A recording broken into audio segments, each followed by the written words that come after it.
One of the most common misconceptions surrounding the world of remote training collars is that these units conduct enough electricity to burn your dog's skin.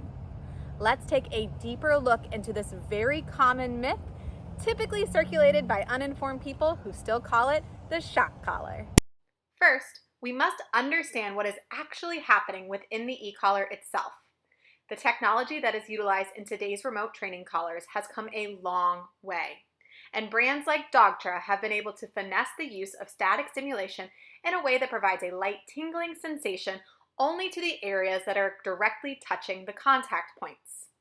This static stimulation does not travel through your dog's body and does not produce enough electricity to cause burns.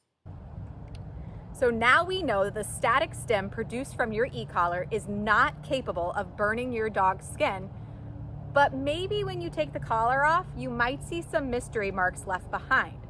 One thing that this very possibly could be is something called pressure necrosis. And this is not a new concept. It's the same idea as a bed sore. Essentially what happens is the continuous pressure from the contact points on the e-collar causes a sore on your dog's neck. Very similar to humans who are bedridden and not able to relieve pressure from one area of their body.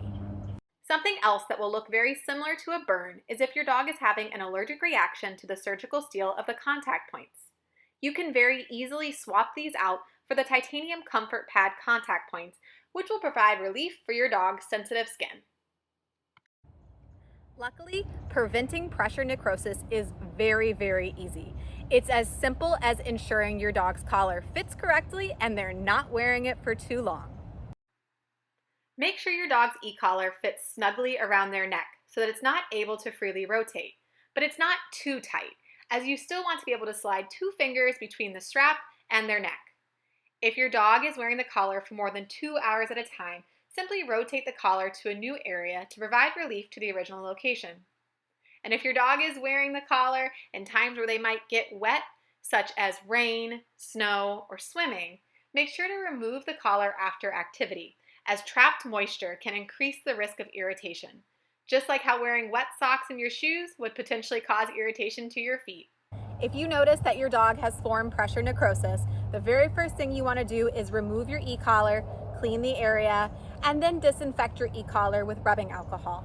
Depending on the severity of the sore, a vet visit might be necessary. For more information on this and all things e-collar, check out the link below. Happy training!